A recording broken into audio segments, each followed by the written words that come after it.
Astaghfirullah. Bismillahirrahmanirrahim. Assalamualaikum warahmatullahi wabarakatuh.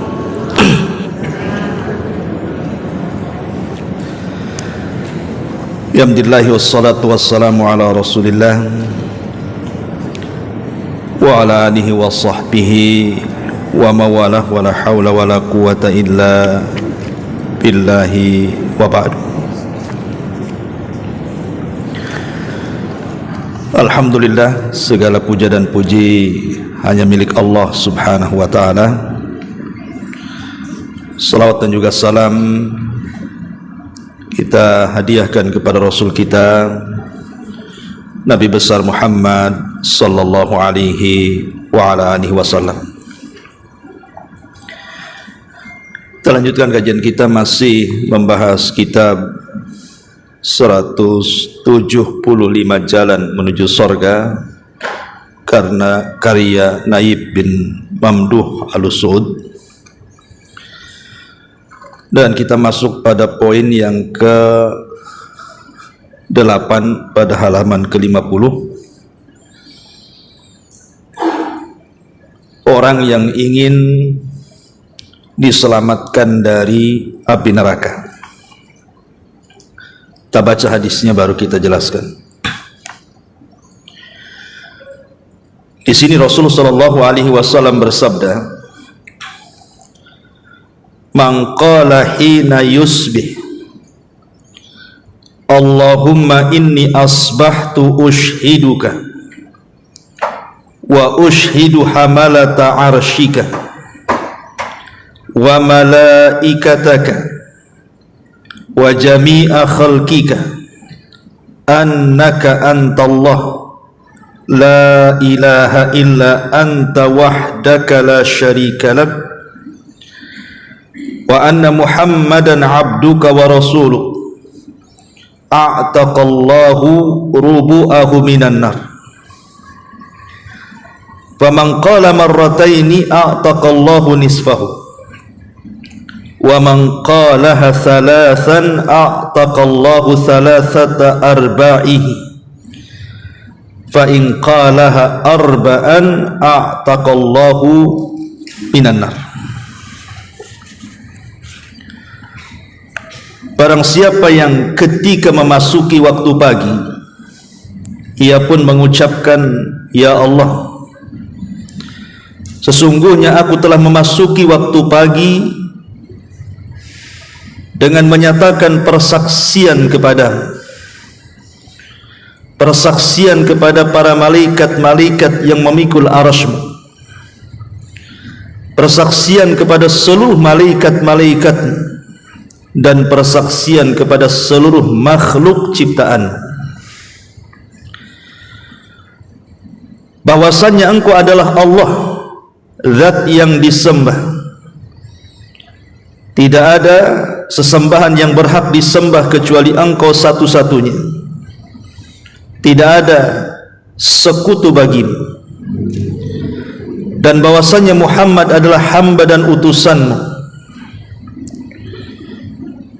Maka barang siapa yang mengucapkan kalimat ini, kata Rasul, niscaya Allah akan menyelamatkan 1/4 darinya dari api neraka.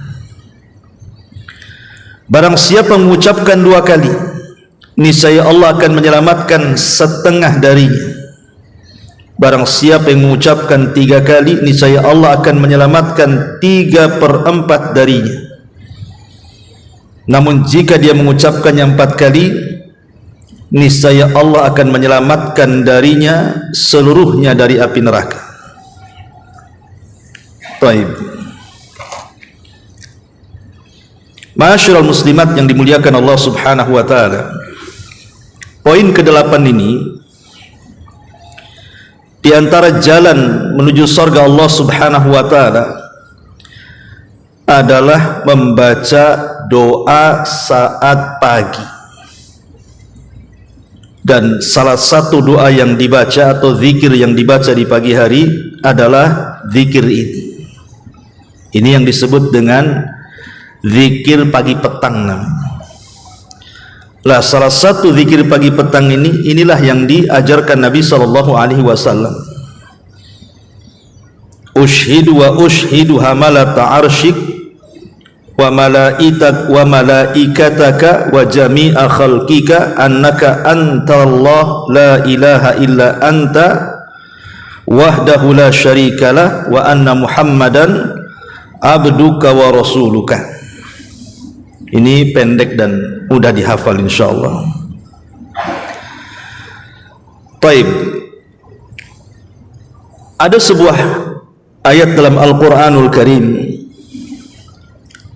di mana Allah Subhanahu wa taala ketika menyebutkan kebahagiaan orang-orang yang beriman saat menjelang kematiannya. Di antara seruan yang diseru malaikat kepada orang yang sedang naza, yang sedang sakaratul maut itu, apa seruannya? Ya ayyatuhan nafsul mutmainnah irji'i ila rabbiki radiyatan mardiyah. Wahai jiwa yang tenang, keluarlah kepada keridhaan Allah Subhanahu wa taala, dan dia pun akan mendapatkan redha dari Allah Subhanahu wa taala. Sebagian ahli tafsir mengatakan, ketika malaikat mencabut nyawa, kemudian mengatakan wahai jiwa yang tenang. Siapa jiwa yang tenang ini? Jiwa yang tenang adalah jiwa yang semasa hidup dia senantiasa berzikir kepada Allah Azza wa Jalla. Dan itu dijelaskan dalam ayat yang lain, ala bi dzikrillahi tatmainnul qulub. Ingatlah dengan memperbanyak zikir kepada Allah Azza wa Jalla, itulah yang membuat tenang. Jadi zikir itu menenangkan. Bahkan saat dipanggil ketika sakaratul maut saja, panggilannya adalah jiwa yang tenang. Kenapa jiwanya tenang? Karena selama hidupnya dia senantiasa berzikir kepada Allah Subhanahu wa taala. Ma'asyiral muslimat yang dimuliakan Allah Subhanahu wa taala, lah salah satu zikir yang diajarkan Rasul kepada kita. Ingat, kalau bisa jangan sembarang seseorang itu membuat zikir yang tidak diajarkan Nabi. Tapi pastikan bahwa lafaz-lafaz zikir yang kita ucapkan atau yang kita hafal itu, baik di pagi ataupun di petang, kalau bisa ada lafaznya langsung dari Nabi, itu lebih baik. Karena bagaimanapun Nabi SAW ketika mengajarkan sebuah lafaz zikir, maka kandungannya syarat dengan makna. Makanya kalau bisa kita hafal zikir pagi dan petang ini karena manfaatnya banyak. Lah salah satunya adalah ini yang dibaca ketika kita zikir di pagi dan petang hari. Lalu kapan waktunya? Zikir pagi itu kapan waktunya? Ulama mengatakan boleh dibaca sebelum subuh dan boleh dibaca setelah subuh sampai waktu duha. Itu zikir pagi. Tapi kalau zikir petang bisa dibaca setelah asar atau setelah maghrib. Jadi boleh setelah asar, boleh juga setelah maghrib. Tapi kalau pagi boleh sebelum subuh ataupun setelah subuh sampai waktu duha. Jadi waktunya panjang sebenarnya. Lah di sini Nabi SAW memberikan sebuah keutamaan. Satu lafaz ini saja Bu, kalau ibu baca, ushiduka wa ushidu hamalata arshika wa malaikataka wa jami'a khalqika annaka antallahu la ilaha illa anta wahdaka la syarika lak wa anna Muhammadan abduka wa rasuluh. Apa kata Nabi SAW? A'taqallahu rubu'ahu minan nar. Maka Allah Subhanahu wa taala akan membebaskan 1/4 badan kita dari api neraka. Berarti kalau seandainya 2 kali kita baca, berarti separuh badan kita diselamatkan dari neraka. Berarti kalau seandainya 3 kali, berarti 3/4 badan kita selamat dari neraka. Kalau 4 kali, selamatlah dari kepala sampai kaki, terbebas dari api neraka. Kan enak, baca 4 kali saja, satu badan kita sudah diselamatkan. Kalau 1 kali kan 1/4, kemudian 2 kali separuh, kemudian 3 kali 3/4. Kalau 4 kali, berarti semua badan kita terselamatkan dari api neraka. Lihat bagaimana rahmat Allah subhanahu wa ta'ala kepada kita. Hanya membaca satu doa ini saja 4 kali, itu sudah dijamin kita oleh lisan Nabi SAW terbebas dari api neraka. Ma'asyiral muslimat yang dimuliakan Allah Azza wa Jalla, ini bagian kecil keutamaan zikir pagi ini. Baik, kita akan bentangkan sedikit keutamaan yang lebih daripada itu yang dijelaskan oleh para ulama. Para ulama mengatakan bahwa di antara keutamaan atau rahasia zikir pagi itu, mereka mengatakan bahwa asraru adhkaris sabah wal masa, ada rahasia besar ketika ibu baca zikir di pagi ataupun petang hari itu.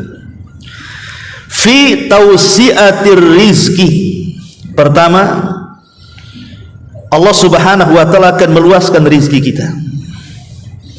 Orang yang suka mendawamkan zikir pagi petang, itu salah satu keutamaannya adalah meluaskan rizki. Siapa sih di antara kita yang ingin diluaskan rizki? Semua kita ingin diluaskan rizki. Dan rizki itu bukan hanya terbatas harta saja. Ustaz, saya sudah zikir pagi, ya penghasilannya segini-gini aja. Suami saya juga segini-gini saja. Kok tak tambah-tambah ya?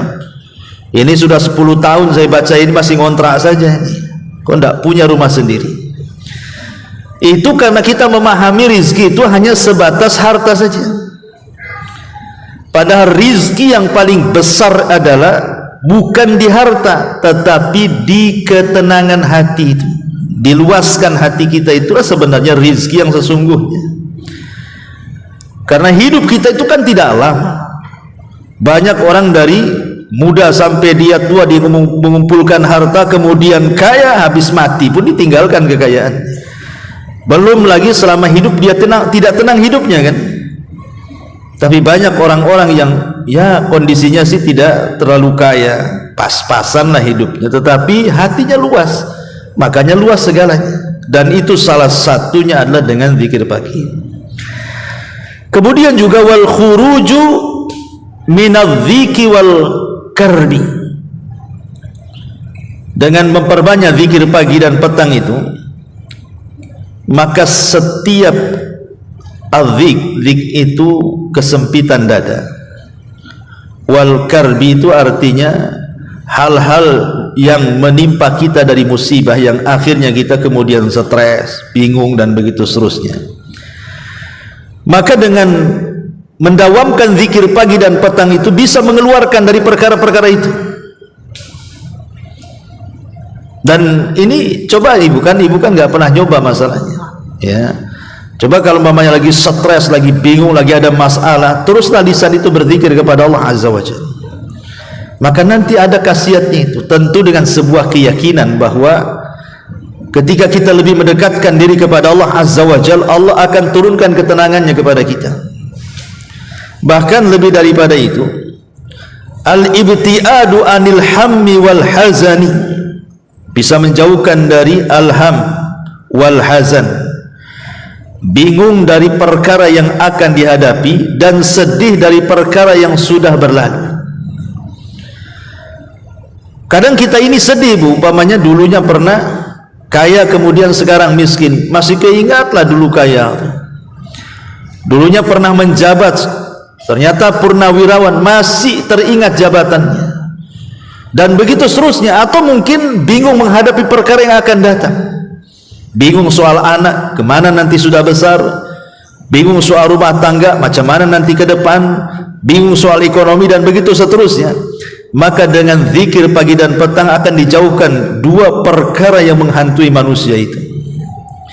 Kemudian juga disebutkan juga bahwa zikir pagi dan petang itu salah satu keutamaannya adalah masuk pada man yudhilluhumullahu fi dhillihi yaumal qiyamah. Dia akan mendapatkan naungan di hari yang tidak ada naungan kecuali naungan Allah Subhanahu wa taala. Jadi bukan hanya kesusahan dunia saja dihilangkan, kesusahan akhirat pun dihilangkan. Ketika orang dikumpulkan di padang mahsyar, kemudian matahari didekatkan di atas kepala, maka orang yang senantiasa hatinya terpaut dengan Allah dan berzikir kepada Allah Azza wa Jal, maka satu di antara 7 orang yang akan mendapatkan naungan di hari yang tidak ada naungan kecuali naungan Allah Subhanahu wa taala. Ma'asyiral muslimat yang dimuliakan Allah Subhanahu wa taala, dan banyak lagi lah keutamaannya. Sebelum kita lanjut, kita akan syarah dulu hadis yang kita baca ini, baru kita bentangkan ke yang lainnya. Di sini kata para ulama, di sini ada lafaz ushiduka, aku bersaksi kepadamu ya Allah. Wa ushidu hamalata arsyika, dan aku bersaksi juga kepada para malaikat-malaikat yang memikul arasy-Mu. Dan aku bersaksi juga dengan seluruh malaikat yang Kau ciptakan dan seluruh makhluk yang Kau ciptakan. Apa yang kita saksikan? La annaka antallahu la ilaha illa anta, bahwa Engkau ya Rabb adalah sesembahan yang tidak berhak disembah kecuali Engkau semata. Para ulama mengatakan kalimat ushiduka, aku bersaksi kepadamu, maksudnya adalah hadza al-iqraru bil wahdaniyati. Kalimat ini menunjukkan pengakuan kita tentang keesaan Allah Subhanahu wa taala. Berarti kalau kita mengucapkan kalimat ini di pagi hari, kita ini sedang membuka hari kita dengan tauhid, gitu maksudnya. Jadi ibu kalau baca pagi hari sebelum subuh atau setelah subuh, zikir yang diajarkan ini seolah-olah ibu sedang membuka hari itu dengan tauhid. Dan tidak ada kalimat yang paling afdal diucapkan melebihi kalimat tauhid. Kalau seandainya langit dan bumi ini ditimbang di satu neraca, dan kalimat la ilaha illallah ditimbang di neraca satunya, tentu la ilaha illallah jauh lebih berat dibandingkan langit dan bumi. Artinya ibu sedang membuka pintu sorga dengan kalimat yang memberatkan setiap timbangan amal kita. Kan enak ya. Karena ada orang-orang itu yang ketika di pagi hari dia tidak mau berdoa tuh, tidak mau mentauhidkan Allah Subhanahu wa taala. Yang lebih parahnya kadang-kadang hari-harinya setiap hari dia buka dengan laknat Allah Azza wa Jalla. Seperti orang-orang yang tidak pernah sholat. Coba dia bangun tidak sholat tuh, secara otomatis kalau tidak sholat ya tidak wudu. Kalau tidak wudu ya tidak ada bacaan-bacaan zikir yang ia bacakan begitu. Kalau seandainya kemudian setiap hari orang ini membuka harinya dengan laknat Allah, nanti kemudian siang juga sama, tidak sholat lagi dilaknat lagi, sore tidak sholat lagi dilaknat lagi, nanti malamnya gitu lagi. Lah orang yang seperti ini mau berkah gimana caranya? Sementara keberkahan itu datang dari Allah Subhanahu wa taala. Maka orang yang membuka paginya dengan tauhid kepada Allah Azza wa Jalla, dengan berzikir dan juga melaksanakan salat yang wajib, berarti hakikatnya kita telah membuka pintu berkah langit dan bumi itu, karena membuka harinya dengan tauhid. Ma'asyiral muslimat yang dimuliakan Allah Azza wa Jalla, ini poin yang pertama. Kemudian poin yang kedua di sini, wa ushidu hamalata arsy, dan juga saya bersaksi dengan para malaikat-malaikat yang memikul arsy. Nabi SAW pernah diizinkan oleh Allah Subhanahu wa Ta'ala untuk mensifatkan malaikat pemikul arsy. Kata Nabi SAW, tahu enggak siapa malaikat pemikul arsy itu? Kata Rasul, badannya itu sangat tinggi menjulang ke langit. Jadi kakinya itu nempel di bumi yang paling rendah. Bumi ini kan 7 lapis tuh, ke bawah. Lah kakinya itu di bawah lapisan yang ke-7. Kemudian badannya terbentang sampai melintasi seluruh langit yang ada di langit. Membentang ke langit pertama, kedua, ketiga, keempat, kelima, keenam, ketujuh, sampai melewati arsy. Sampai melewati kursi, sampai melewati sidratil muntaha, sampai melewati sorga. Baru kemudian tanduknya, malaikat pemikul arsy kan punya tanduk tuh. Tanduknya itulah yang memikul arsy Allah Subhanahu wa Ta'ala. Kalau bukan Nabi yang menceritakan, mungkin kita katakan ini kayak hayalan saja. Masa ada makhluk sebesar itu kan begitu ya, kakinya menembus ke 7 lapis langit yang paling dalam, tiba-tiba kemudian badannya menjulang sampai seluruh lapisan langit, sampai tembus ke kursi, ke sidratil muntaha, sampai ke sorga. Kayak menghayal jadinya. Tetapi karena yang menghabarkan Nabi SAW, salah satu bentuk keimanan kepada Rasul adalah at-tasdiqu bima akhbar. Kita harus membenarkan apapun yang dihabarkan Nabi, masuk di akal atau tidak masuk di akal. Memang gak masuk di akal kan, mana ada makhluk sebesar itu, setinggi itu. Tapi itulah Nabi SAW yang menghabarkan, kita wajib membenarkan. Ada juga yang mengatakan bahwa malaikat hamalatul arsy ini adalah Israfil. Jadi Israfil ini dia punya tugas ganda. Sebelum kiamat maka dia ditugaskan untuk memikul arsy. Tetapi kalau sudah mendekati kiamat, maka Allah Subhanahu wa Ta'ala akan berikan tugas lain berupa meniup sangkakala. Dan para malaikat pemikul arsy ini bukan satu. Allah Subhanahu wa Ta'ala menghabarkan semua jumlahnya ada 8. Ketika Allah Subhanahu wa Ta'ala menciptakan arsy ini belum disanggah oleh malaikat, belum. Jadi Allah ciptakan arsy, baru Allah ciptakan malaikat pemikulnya. Lah para malaikat pemikul arsy ini ditugaskan oleh Allah untuk memikul arsy. Ketika melihat besarnya arsy, malaikat-malaikat ini sempat kurang optimis kalau dia sanggup memikul arsy itu, dan mengatakan, ya Rabb, arsy sebesar ini mana sanggup kami memikulnya, katanya.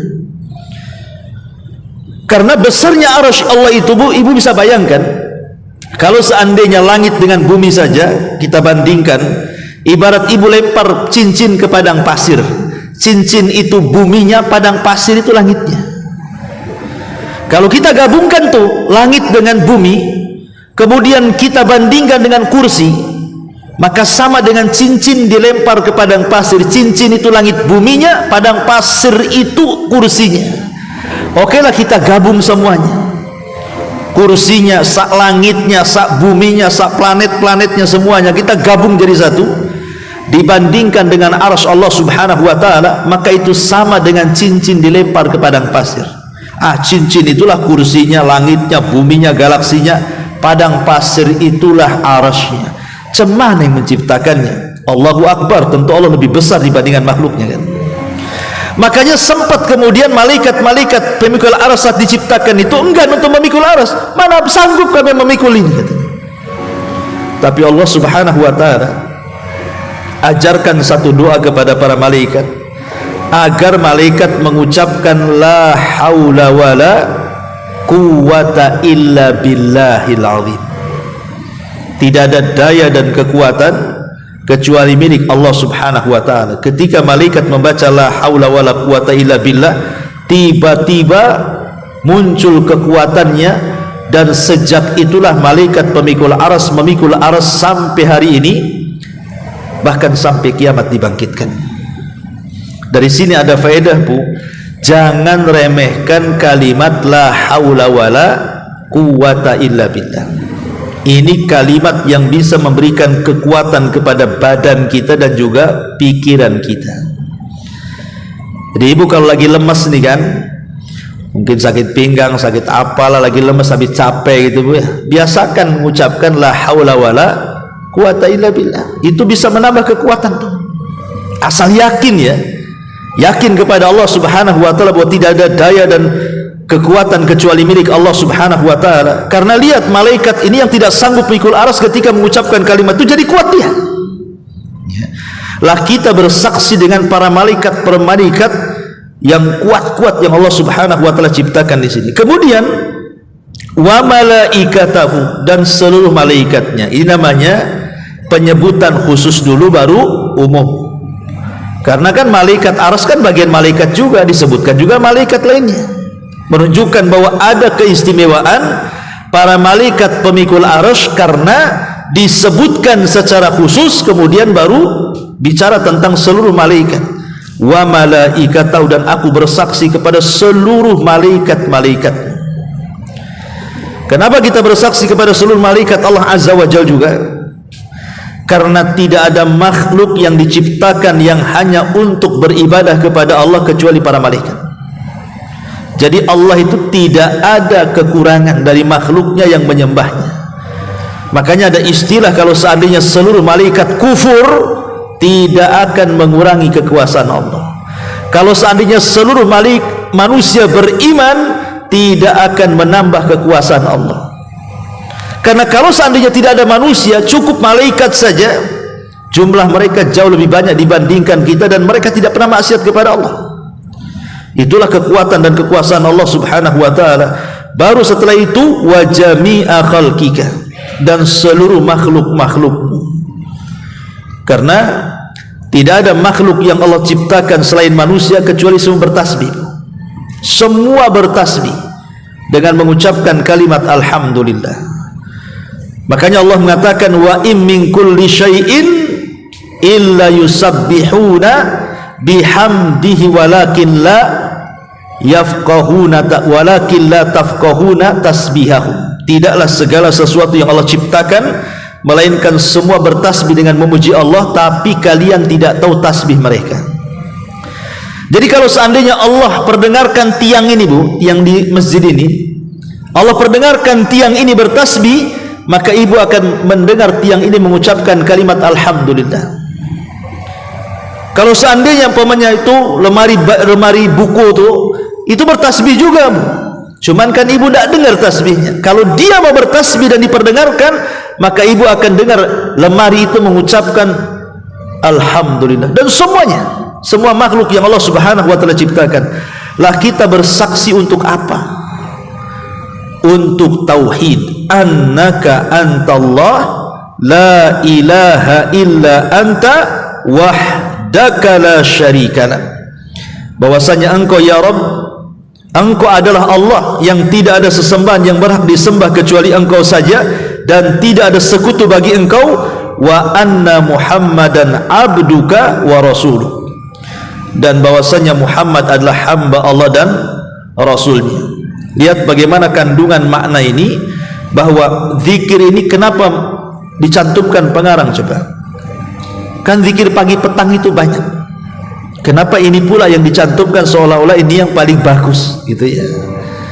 Memang diperselisihkan tentang riwayat ini, ada yang melemahkan seperti Syekh Albani, tapi ada yang menghasankan seperti Syekh Ahmad Al-Arnaud. Kemudian juga di sini ada catatannya Syekh bin Bas juga menghasankan, artinya bisa dipakai lafaz ini karena kandungan lafaznya luar biasa. Kata pengarang Al-Aunul Ma'bud, lihat bagaimana kandungan zikir ini semua berkisar tentang tauhid, semua berkisar tentang keesaan Allah, bahwa Allah itu tidak ada sekutu baginya, dan kita persaksikan tauhid kita kepada Allah, kepada malaikat, dan kepada seluruh makhluk yang Allah ciptakan. Makanya saking dahsyatnya kandungan tauhid dalam doa ini, wajar kalau Nabi SAW sampai mengatakan, siapa yang membaca satu kali, seperempat badan kita dibebaskan dari api neraka.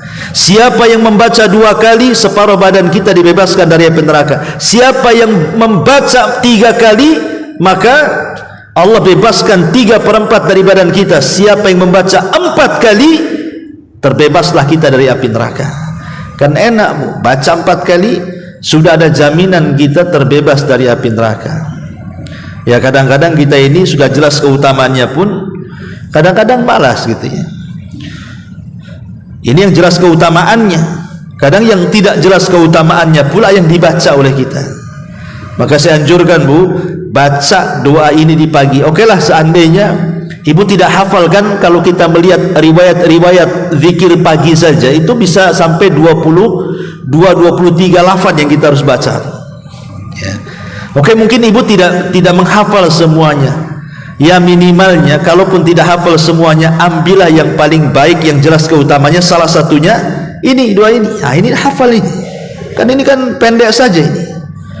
Ya ushiduka wa ushidu hamalata arshika wa malaikataka wa jami'a khalqika annaka antallah la ilaha illa anta wahdaka la syarika lak wa anna muhammadan abduka wa rasuluk. Ini kan pendek ya.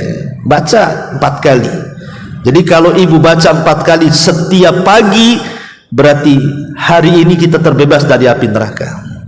Besok kita baca lagi, terbebas dari api neraka lagi 1 hari itu. Terus sampai kemudian Allah takdirkan kita meninggal dengan membaca ini.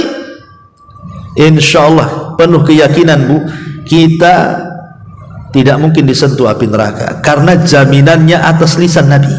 Nabi yang menjamin kita tidak akan disentuh api neraka dengan membaca ini. Itulah enaknya zikir. Zikir ini ibadah yang gratisan. Tidak perlu pakai uang. Kalau Ibu mau zakat pakai uang, mau sedekah pakai uang, mau sholat perlu gerakan lagi kan gitu. Mulai dari takbir sampai salam. Mau haji apalagi menggabungkan gerakan dan uang. Sebutkan ibadah semuanya itu pasti ada gerakan yang melelahkan dan ada biaya yang harus dikorbankan. Tapi zikir itu enggak. Zikir ini sudah tidak berbiaya gitu ya.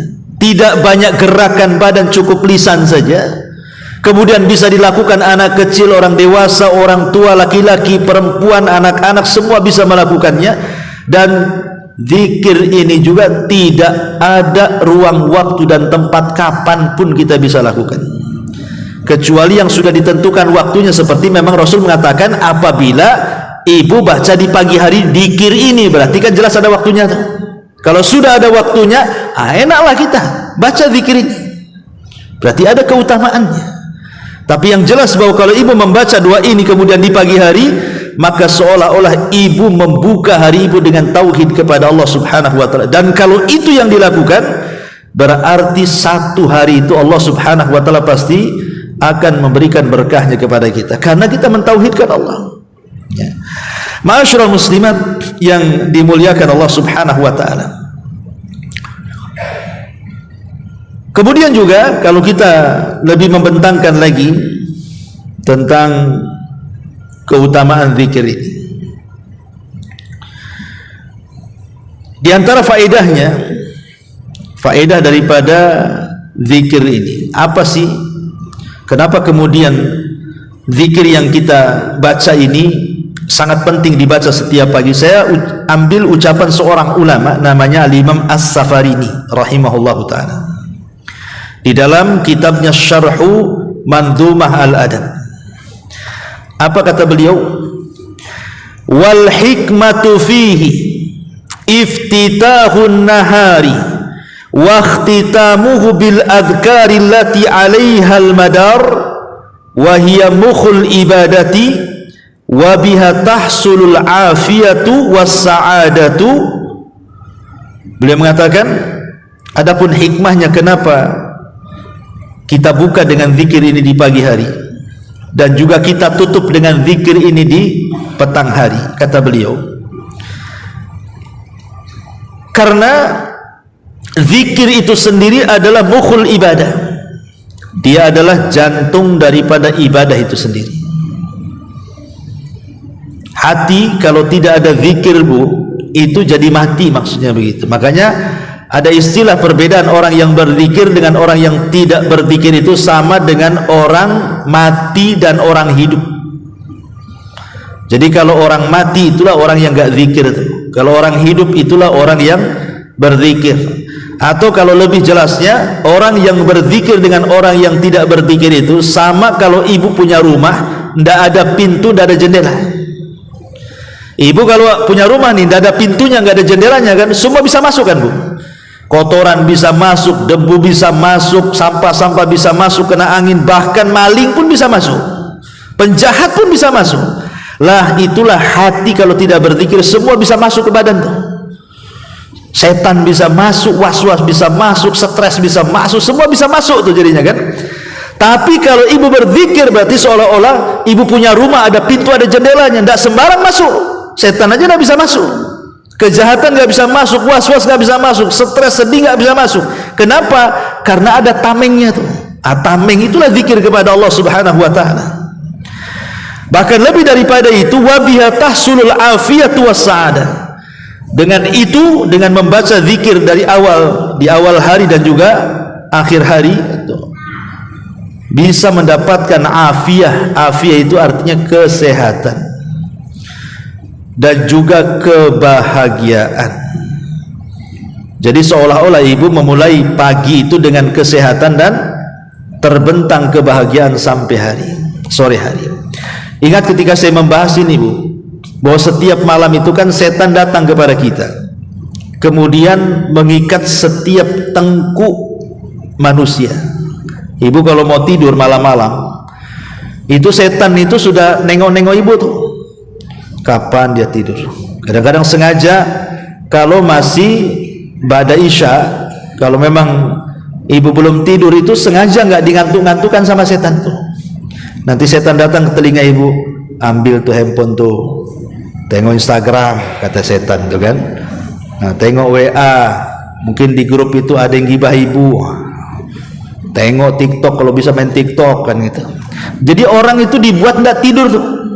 Karena kan ba'da isya sampai separuh malam atau sampai sepertiga malam itu ulama menyebutnya waktu setan tuh. Waktu setan itu ada 3. Waktu setan itu ada 3. 1, sebelum maghrib, itu waktu setan. Makanya kenapa Nabi SAW melarang tidak boleh mengeluarkan anak-anak di waktu maghrib itu, karena setan lagi main-main tuh. Jadi kalau sudah menjelang maghrib jangan mengeluarkan anak-anak keluar, nanti kesambet anaknya. Ini karena waktu setan. Yang kedua, waktu setan itu selepas isya tuh, sampai pertengahan malam atau sampai sepertiga malam.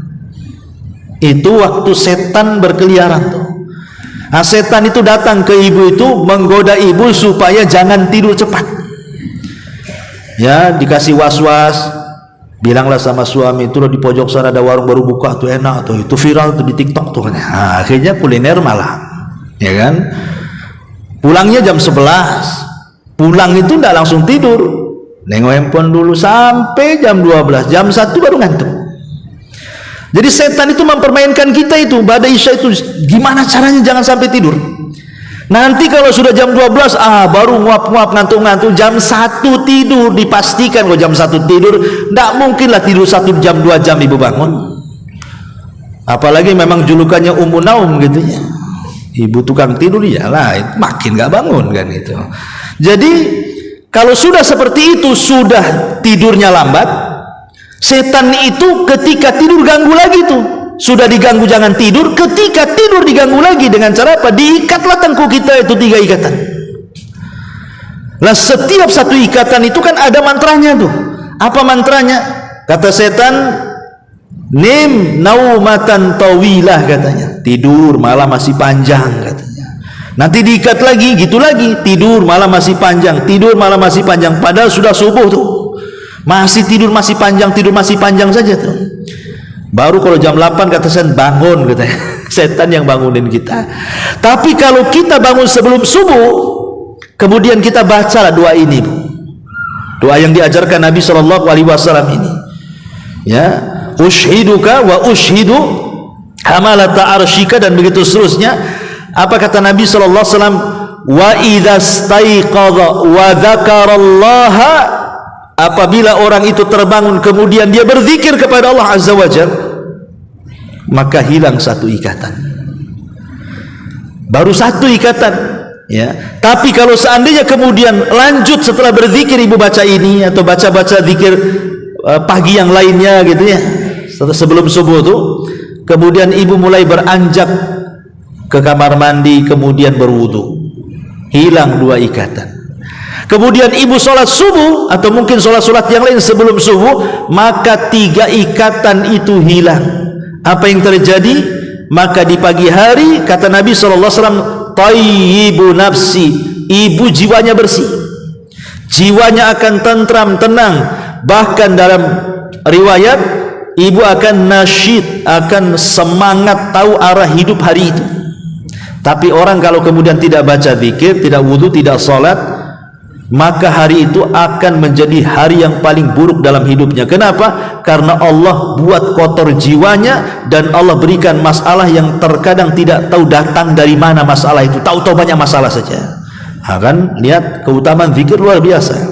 Makanya kalau ibu baca ini luar biasa, bisa mengurai ikatan setan kalau dibaca sebelum subuh, gitu maksudnya.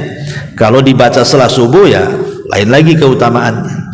Tapi yang jelas bahwa satu zikir ini saja, ini sudah cukup bagi kita, kata Nabi SAW, membebaskan kita dari api neraka. Wallahu a'lam bishawab. Ini juga diantara perkataan Al-Imam As-Safarini rahimahullahu ta'ala. Kemudian juga dikatakan oleh para ulama yang lainnya bahwa zikir pagi dan petang ini kasbu ridallahi azza wajal, ibu akan mendapatkan keridhaan Allah azza wajal, ziyadatu quwwatil imani billah, dan akan bertambah kekuatan iman kita kepada Allah, dawamu silati billah, dan akan senantiasa terhubung antara kita dengan Allah subhanahu wa ta'ala, wa dzikrullahi azza wa jalla lil abdi fi malail a'la, dan lebih daripada itu nama ibu disebut-sebut di atas langit sana. Jadi kalau ibu ingin terkenal di langit, ingin jadi selebritis langit, banyak-banyak zikir maksudnya. Maka yang memuji kita itu para malaikat di langit sana. Bayangkan Allah menyebut nama kita, kemudian memuji kita, habis itu dipuji oleh seluruh malaikat yang ada di langit. Kita dipuji malaikat Jibril, Mikail, Israfil, dan seluruh malaikat langit. Apa enggak bangga kita itu? Maksudnya enggak yakin sih, itu yang masalahnya. Ya, coba kalau yakin, kita bisa jadi selebritis langit tuh, hanya cukup membaca zikir saja. Ketika ibu baca zikir ini, nama kita disebut-sebut di langit. Kemudian juga al-hifdzu min syarril insani wal jin, bisa menghilangkan keburukan yang datang dari manusia dan jin. Wa syarri kullil makhluk, bahkan keburukan seluruh makhluk. Dengan berzikir kepada Allah, kita dijauhkan dari keburukan manusia, keburukan jin, dan keburukan seluruh makhluk. Karena Allah subhanahu wa ta'ala menciptakan manusia itu kan tidak semuanya baik. Ibu punya kawan kan, ada yang baik, ada yang tidak baik kan, itu ya. Lah kita berlindung kepada Allah dengan memperbanyak zikir itu, jangan sampai kita mendapatkan keburukan dari kawan yang tidak baik. Karena kawan yang tidak baik ini kadang-kadang hasad, kadang-kadang dengki, kadang-kadang dendam, kadang-kadang punya penyakit di matanya, ain hasad, itulah ain hasad kan, kita tidak tahu. Atau jin yang tidak terlihat, atau mungkin makhluk yang lainnya, virus-virus, ya, ataupun apalah yang bisa menyakiti kita. Tapi dengan berzikir kepada Allah, itulah yang disebut dengan hisnul muslim. Zikir itu ibarat benteng yang bisa menghalangi kita dari seluruh keburukan. Kemudian juga at-tamattu bihifdzillahi azza wa jalla wa himayatihi, maka Allah subhanahu wa ta'ala akan senantiasa menjaga kita sepanjang hari kita. Maghfiratuz dzunubi was sayyi'at, bisa menghapuskan dosa-dosa dan keburukan-keburukan. Ziyadatul hasanati was thawab, bisa menambah kebaikan dan pahala. Dukhulul jannati bifadlillahi azza wa jalla wa karamih, dan bisa menyebabkan kita masuk surga dengan karunia Allah azza wa jalla. Wa dawamu ni'amillahi azza wa jalla, dan Allah akan tetapkan nikmat kepada kita. Wal barakatu fih, bahkan akan memberikan berkahnya. Kifayatul hammi wal ghammi wal hazan fid dunya wal akhirah, akan menjauhkan dari kebingungan, stres, kesedihan di dunia dan akhirat. Tuma'ninatul qalbi wansyirahu sadri, dan bisa menenangkan hati dan melapangkan dada. At-tahassun minasyaitan wa makayidihi, dan bisa menghalangi tipu daya syaitan-syaitan yang akan mengganggu kita. Wal hifdzu minal hasadi wal ain, dan bisa menjaga dari hasad dan penyakit mata. Imdadul jismi bil quwwati wat taqah, dan Allah akan berikan kekuatan kepada badan kita.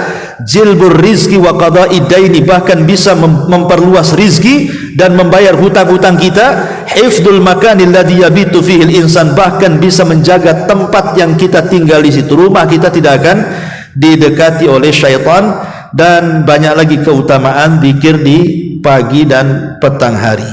Wallahu alam, ini saja yang bisa saya sampaikan. Sebelum saya tutup, silakan Bu, kalau ada yang bertanya. Tafadhol.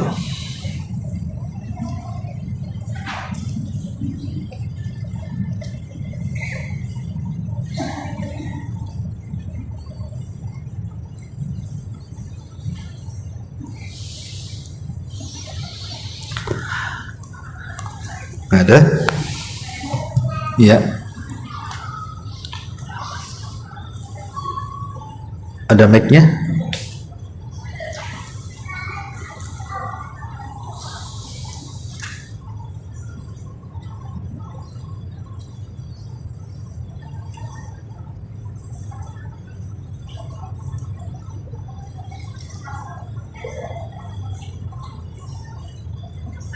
Ya.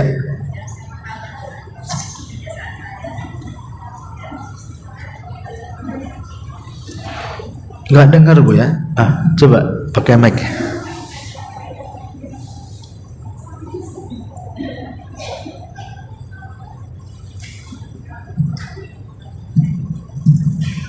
Assalamualaikum warahmatullahi wabarakatuh. Waalaikumsalam warahmatullahi wabarakatuh. Pak Ustaz, yang saya ingin tanyakan, kebiasaan saya dari sehabis tahajud itu 1000 kali salawat, dan dari hari Jumat sampai hari Selasa kalau nggak salah selama 1 minggu 1000 itu akan tiketnya berarti sekitar 7 rakaat ya. Lalu ya Allah itu setiap hari Jumat. Dan terus saya zikir itu salawat 1000 kali, Allahumma sholli ala sayyidina Muhammad. Kemudian di hari Selasa sallallahu alaihi Muhammad. Itu sama atau beda? Sedangkan artinya semoga Allah memberi rahmat kepada Nabi kita Muhammad SAW. Dan Allahumma sholli ala sayyidina Muhammad. Aku bersaksi bahwa tiada Tuhan selain Allah, Nabi Muhammad adalah utusan Allah. Kalau kita baca beda itu apakah sama? Bentar. Ibu pertama bacaan Allahumma sholli ala Sayyidina Muhammad 1000 kali. Kemudian ini jatuhnya pada hari Selasa. Oke. Sallallahu alaihi wasallam. Sallallahu alaihi wasallam. Jadi yang satu lafadznya Allahumma sholli ala Sayyidina Muhammad, yang kedua sallallahu alaihi wasallam. Apa bedanya gitu? Oke. Iya. Sudah? Oke. Alhamdulillah, salatu wassalamu ala Rasulillah, amma ba'du. Jadi gini Ibu ya. Apa yang Ibu lakukan itu sudah bagus. Ya, artinya memperbanyak sholawat itu jelas gitu ya pahalanya. Tetapi alangkah baiknya kalau seandainya orang paham tentang apa sih makna sholawat itu. Kalau kita paham makna sholawat, maka kita lebih tertarik untuk mengucapkan sholawat kan itu ya. Sholawat itu kan terdiri dari 2 kata Bu. Ada sallallahu alaihi wasallam. Ya, ada sholawat, ada salam. Apa maksudnya sholawat dengan salam di sini? Sholawat itu artinya doa. Makanya sholat itu disebut sholat karena isinya doa. Adapun sholawat sendiri, sholawat itu ada 3 macam.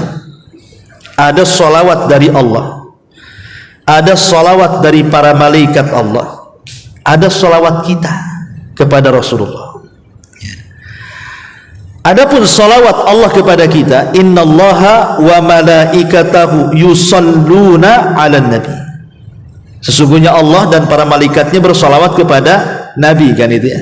Ya ayyuhalladzina amanu sallu 'alaihi wa sallimu taslima. Wahai orang-orang yang beriman, bersalawatlah kepada Nabi dan ucapkan salam kepadanya. Jadi salawatnya Allah kepada Nabi, maksudnya Allah akan memuji Nabi kita di hadapan para malaikat di langit sana. Jadi Allah memuji Nabi kita di hadapan para malaikatnya. Itu salawat Allah kepada Nabi. Adapun salawat malaikat kepada Nabi SAW,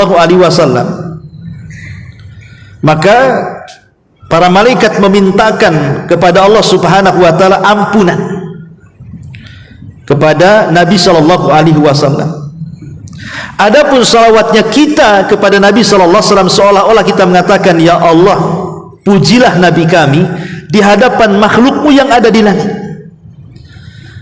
Jadi kita meminta kepada Allah agar Nabi kita dipuji oleh Allah Subhanahu wa taala di hadapan makhluknya yang ada di atas sana.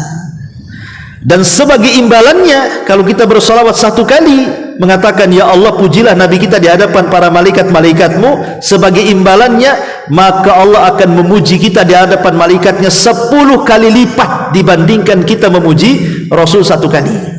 Makanya ada hadis mengatakan, barang siapa yang bersalawat satu kali, maka Allah akan bersalawat 10 kali kepada kita. Coba bayangkan, kita hanya meminta, ya Allah, pujilah Nabi kami di hadapan makhlukmu di atas langit, maka Allah akan memuji kita 10 kali lipat lagi di hadapan makhluknya. Kan enak tuh, kita akan dipuji-puji di langit, kan itu. Jangankan orang langit tuh, satu kota Batam muji ibu aja kepala ibu besar. Satu kota Batam loh, gak ada yang benci ibu, semua muji ibu. Apa enggak hidung bengek bu, semua besar kan itu. Wah, senang kali itu. Itu baru satu kota Batam memuji ibu. Ini yang muji bukan orang, malaikat lagi. Ya kan, harusnya kan lebih bangga lagi kita dipuji malaikat kan. Hanya ngomong Allahumma sholli ala Muhammad saja 10 kali lipat Allah puji kita di langit sana. Itu makna sholawat ya. Adapun makna salam, kenapa kita harus mengucapkan berdoa keselamatan kepada Nabi? Kalau di masa Nabi SAW masih hidup, ya mungkin kita akan bela supaya Nabi jangan disentuh musuh-musuhnya, supaya selamat, kan gitu ya. Tapi kan Nabi sudah nggak ada lagi di hadapan kita, dia sudah meninggal. Lalu kenapa kita mendoakan keselamatan bagi Nabi? Nabi kan sudah meninggal. Maksudnya kita mendoakan keselamatan itu sebagai adab kita kepada Rasul, agar jangan sampai ada orang yang menyakiti Rasul setelah kematiannya. Dengan cara apa? Menggali kuburannya. Kan ada orang yang berusaha itu mengambil jasad Nabi kan. Dan itu sudah berkali-kali tuh ada orang yang membuat terowongan mengarah ke kuburan Nabi, tapi oleh kerajaan Saudi selalu ketahuan. Kenapa? Karena Allah selamatkan jasadnya, jangan sampai dicuri orang, jangan sampai disakiti orang. Makanya kita berdoa keselamatan bagi Nabi SAW. Ya enggak, maksud bukan keselamatan, Nabi sudah jelas selamat kan begitu. Maksudnya kalau selamat dari neraka, ya Nabi orang yang pertama kali selamat dari semua makhluknya kan itu. Yang dimaksud keselamatan di sini supaya jasad Rasul jangan disakiti setelah kematiannya. Kita meminta keselamatan kepada Nabi SAW dan sebagai adab kita kepada Nabi. Nah, itu makna sholawat dan salam. Kalau ibu tadi mengatakan, yang pertama ibu katakan Allahumma sholli ala sayyidina Muhammad, berarti itu sholawat saja. Adapun kalimat yang kedua sallallahu alaihi wasallam, berarti ibu menggabungkan sholawat dan salam. Itu maksudnya bu ya. Ibu kan itu dua lafaz. Kalau yang satu sholawat, yang satu menggabungkan sholawat dan salam. Tetapi sebaik-baik sholawat saya ajarkan, tidak ada sholawat yang paling baik melebihi sholawat Ibrahimiyah. Tidak ada sholawat terbaik melainkan sholawat Ibrahimiyah. Apa sholawat Ibrahimiyah itu? Sholawat yang ibu baca dalam sholat itu. Allahumma sholli ala Muhammad wa ala ali Muhammad kama shollaita ala Ibrahim wa ala ali Ibrahim innaka Hamidum Majid. Nah, itu namanya sholawat Ibrahimiyah. Inilah lafaz sholawat terbaik kalau ingin dijadikan sebuah zikir. Ya, pokoknya ibu mau baca 1000 kali, 2000 kali sholat Ibrahim, ini sholat terbaik. Baca aja Allahumma sholli ala Muhammad wa ala ali Muhammad kama shallaita ala Ibrahim wa ala Ibrahim innaka Hamidum Majid. Terus baca seperti itu. Itu sholawat terbaik yang disebutkan oleh para ulama. Kenapa? Karena menggabungkan dua sholawat, sholawat Nabi dan sholawat Ibrahimiyah. Tapi kalau kepanjangan gitu ya tidak apa-apa, seperti tadi ibu yang ingin mengatakan Allahumma sholli ala Muhammad, Allahumma sholli ala Sayyidina Muhammad atau sallallahu alaihi wasallam, tidak ada masalah. Ya, itu sebuah kebaikan. Tetapi yang harus diperhatikan adalah kalau memang ibu mau mendawamkan seperti itu kan itu ya tidak perlu kemudian dibatasi dengan waktu.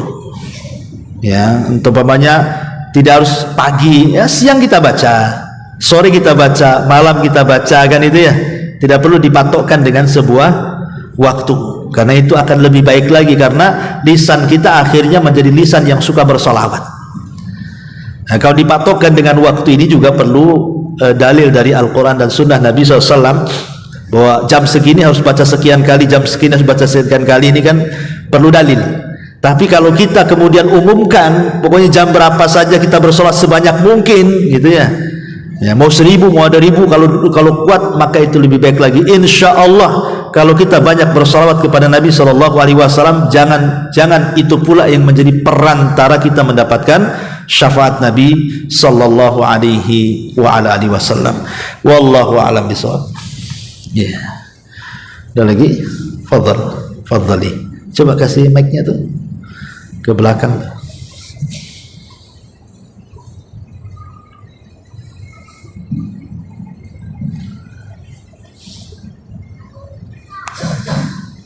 Bismillahirrahmanirrahim. Iya. Assalamualaikum Ustaz. Waalaikumsalam warahmatullahi wabarakatuh. Saya mau bertanya, jadi ada salah satu kerabat kami, misalnya dalam beberapa hal terdapat orang yang sakit, dia mendoakan semoga kamu diberi kesehatan oleh Allah dan Rasulnya, atau misalnya dia berdoa semoga kamu diberikan rezeki oleh Allah dan Rasulnya. Saya ingin bertanya, gimana tauhidnya di sini Ustaz? Assalamualaikum. Waalaikumsalam. Ya, alhamdulillah. Sebenarnya tidak perlu membawa-bawa Rasulnya di sini, cukup Allah saja. Karena ada hadis Nabi SAW ketika ada seorang sahabat mengatakan Masya Allahu wa syi'ta, atas kehendak Allah dan engkau. Maka Rasul marah dan mengatakan jangan bawa-bawa aku, cukuplah atas kehendak Allah saja. Jadi kalau seandainya ada orang kena musibah, ya, maka ada doa-doa yang diajarkan Nabi SAW seperti umpamanya mengatakan la ba'sa tahurun insyaallah, kan itu ya, atau syafaqillah, kita doa seperti itu. Ya, syafaqillah, cukup syafaqillah saja, semoga Allah menyembuhkan penyakit. Atau nasihati, berdoalah kepada semoga Allah memberikan ganjaran akan musibah yang menimpaku. Kasih nasihat seperti itu. Jadi sebaiknya tidak membawa-bawa Rasulullah di sini. Cukup semoga Allah menyembuhkan kamu. Kenapa? Dari segi tauhid, jelas kalau dari segi tauhid ya ada sedikit cacat, karena Nabi SAW bukan penyembuh. Penyakit itu datang dari Allah dan Allah yang menyembuhkannya. Nabi SAW juga sakit. Bahkan sebelum meninggalnya dia sakit. Ya. Dan sakitnya itu yang menjadikan dia meninggal mana. Dan Nabi tidak bisa menyembuhkan dirinya sendiri. Makanya Nabi SAW kemudian meruqyah dirinya sendiri dengan membaca muawwidhataini, qul a'udzu birabbil falaq dan qul a'udzu birabbin nas. Kemudian diusapkan ke tempat ia sakit. Jadi dia aja berlindung kepada diri penyakitnya, kan begitu. Sehingga tidak ada yang menyembuhkan penyakit kecuali Allah saja. Cukup kalau ada orang yang sakit, ya kita katakan semoga Allah menyembuhkan penyakitmu, la ba'sa tahurun insyaallah syafaqillah, atau apalah doa-doa yang diajarkan Nabi. Syukur-syukur kalau kita ikut meruqyah, ya, meruqyah dengan doa-doa yang diajarkan Rasul atau ayat-ayat Al-Quran, dan kita niatkan ruqyah kita itu untuk penyembuhan saudara kita. Jadi dari segi tauhid ya tidak benar kalau membawa Rasul dalam kesembuhan, karena Rasul bukan penyembuh. Ya, tidak ada nama Rasul itu Asy-Syafi. Syafi itu nama Allah. Asy-Syafi itu nama Allah. Kalau ibu mempelajari nama-nama dan sifat Allah dari 99 nama disebut dengan Asmaul Husna, maka salah satu nama Allah itu Asy-Syafi, yang menyembuhkan. Dan tidak ada nama Rasul Asy-Syafi. Nama Rasul itu Al-Mahi, Al-Hashir, Al-Aqib, Ahmad, Muhammad. Nah, itu betul tuh ya. Ahmad, Muhammad ini satu makna, artinya banyak pujian, orang yang banyak dipuji, Ahmad atau Muhammad. Atau Al-Hashir, yang akan mengumpulkan kelak pada hari kiamat, di tangan dia syafaatul uzma. Al-Mahi, yang menghapus, dengan kedatangan yang menghapus semua agama dan membawa ajaran yang bisa menghapus dosa-dosa kita dengan tauhid.